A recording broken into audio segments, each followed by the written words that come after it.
Hello everyone. This video is specifically for one individual. You know who you are, but if others benefit, then that would be awesome. I am going to be making cat food tonight, and I use, whoops, should have had this out.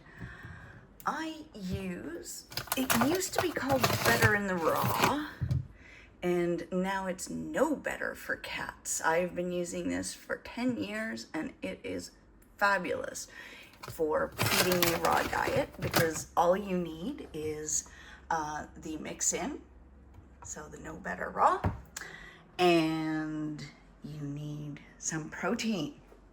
So tonight we're doing ground lamb and llama. The llama, it's funny, the first batch I got was quite beautiful, you know, good combination of lean and fat.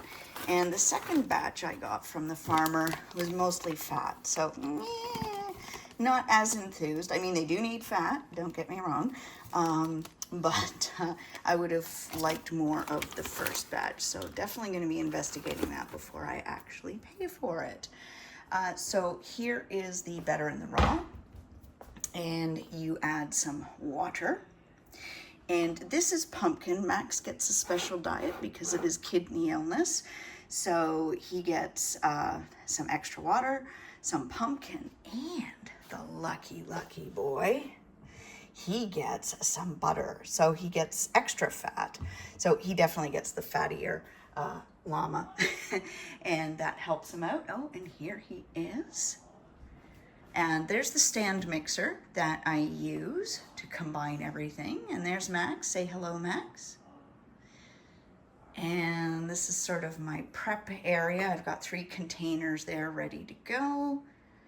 I usually do 4 1-liter containers in a batch. And tonight I am making 6 batches. And this is what I use to mix the Better in the Raw with the water. And these are all my containers.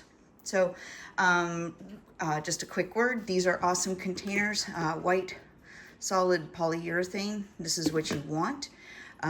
These ones are made by Cambro. I cannot speak more highly. They are restaurant quality. So they're gonna last a long time as opposed to the stuff you would buy in most other stores. So that's a good thing.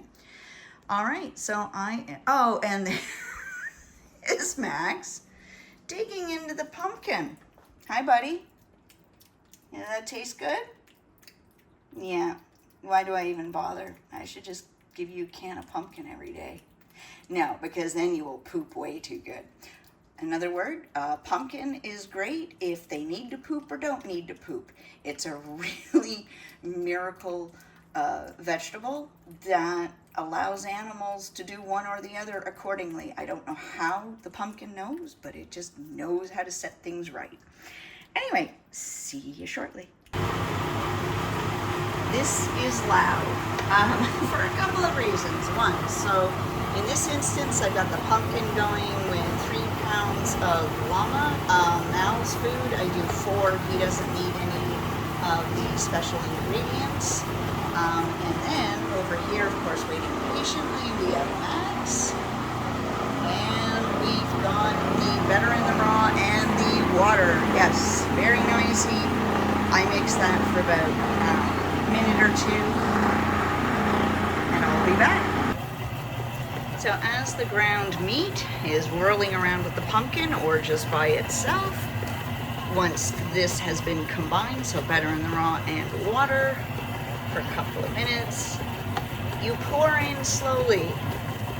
If you pour in too fast, you're going to get splattered with this concoction, and it is rather sticky and thick. So what I do when this container is empty, I do have some extra water that is left, and I use that to rinse out the container and pour everything into, into the meat. Here we go. That's almost ready. There we go. Okay. So you get some of that extra yummy sludge.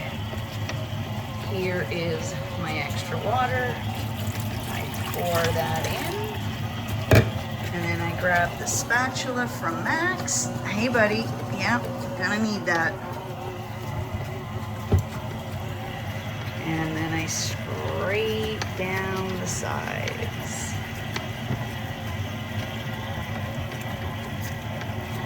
Give it a good mix.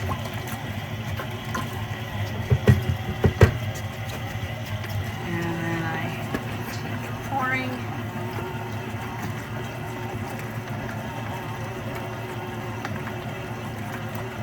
Very exciting stuff. Stand by, folks. Whoops, I got a little bit of splatter going on there. I was a little too eager.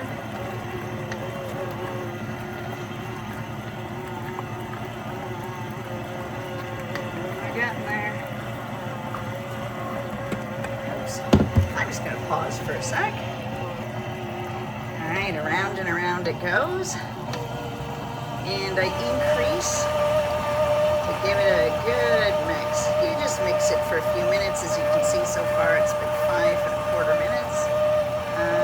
Sorry, 5½ minutes.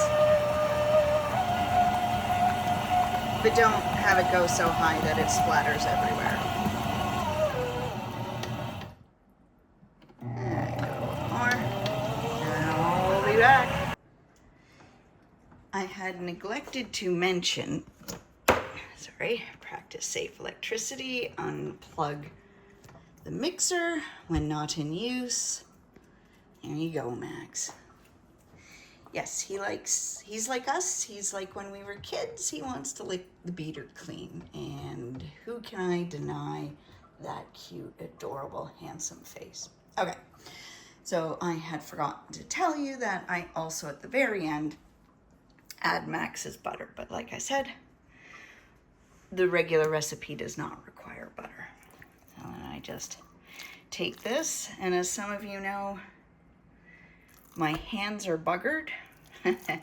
Yay for chronic RSI. So after doing this all night, well, it only takes me a couple of hours, but after doing this, basically my hands are screwed, which is why tomorrow I'm going to be driving the car. Well, I guess I didn't think that through, did I?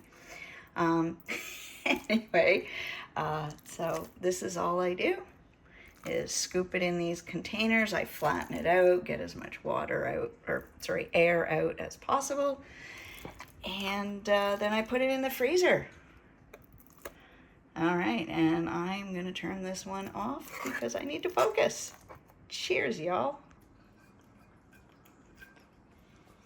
And we're pretty much at an end. Max is continuing to do what we as children love to do, lick the bowl. Hey, buddy. How you doing? Yes. There's always one. And this is where all the cat food is.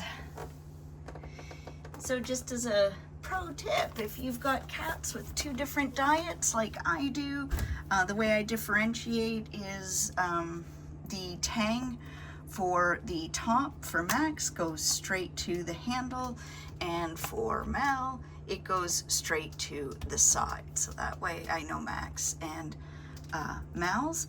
You could also look at the color. It's kind of obvious, I guess, but you know, sometimes not so much. So that is me making cat food for the night. I almost forgot. Of course, there's cleanup. Cleanup. But I have now cat food for weeks on end, so that's not a bad deal. When you're cleaning this, please be aware there's going to be meat bits all in here. You know, if you've got this type of counter mixer, I clean everything, sanitize it, you name it. So yeah, pretty much take it apart and clean it. But like I said, small price to pay for knowing what's in your cat's food. And they will appreciate it because they will be healthy. Right, buddy? You got food on your nose? You got food on your nose? Yeah.